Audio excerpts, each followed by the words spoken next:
Kwame, le jeune guerrier du village, avançait sur le chemin poussiéreux, en essuyant la sueur qui coulait de son front sous le soleil brûlant. À l'entrée du village, il observait les allées et venues, son bouclier de cuir attaché dans son dos et sa lance plantée dans le sol. Soudain, un étranger apparut dans un nuage de poussière venant de l'ouest. Cet homme, assis sur un cheval épuisé, avait le visage marqué par le soleil et des yeux remplis de mystères profonds. Kwame et les villageois regardèrent avec curiosité l'étranger s'approcher du village.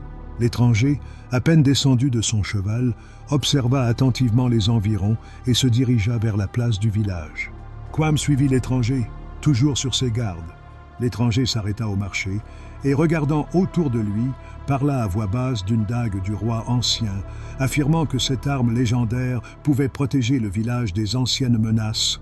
Kwame décida de conduire l'étranger à la salle de conseil du village.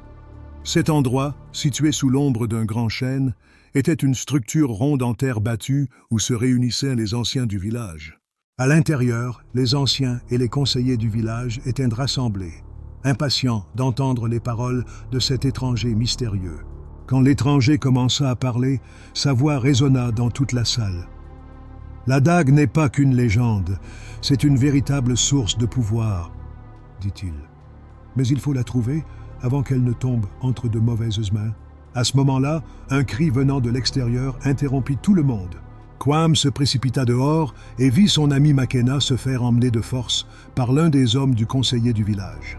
Kwame se lança immédiatement à leur poursuite, serrant fermement sa lance. Mais l'étranger l'arrêta et lui dit « Tu ne peux pas faire cela seul.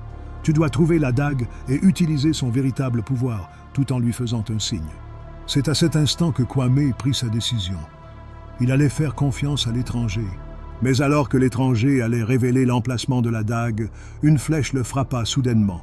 Kwame, tenant le corps ensanglanté de l'étranger dans ses bras, entendit ces derniers mots suspendus dans l'air, sous l'ombre. Kwame scruta les environs. Tout le monde était abasourdi. Qui avait tiré cette flèche et qui cachait ce secret mortel? La place du village devint soudain chaotique. Kwame devait sauver son ami Makena et découvrir qui avait tué l'étranger. Cependant, ce mystère s'étendait dans les recoins les plus sombres du village, et tant que Kwame ne le résolvait pas, ni le village ni la dague ne seraient en sécurité. Et vous, comment trouveriez-vous cette dague? Que signifiait « sous l'ombre » ? Si vous étiez à la place de Kwame, quelle voie suivriez-vous? Pensez-vous que Kwame empruntera le même chemin que vous? Aimez, commentez, suivez et poursuivons cette aventure ensemble. Kwame se remémora les derniers mots de l'étranger, murmurant « sous l'ombre ». Il se dirigea vers l'ombre du grand chêne à la frontière ouest du village, l'endroit que l'étranger avait montré avant de mourir. Le soleil se couchait et les ombres s'allongeaient. Kwame se souvint qu'un enfant du village avait trouvé une vieille carte en jouant et il la prit. Sur la carte, une zone marquée par une ombre attira son attention et une idée germa dans son esprit.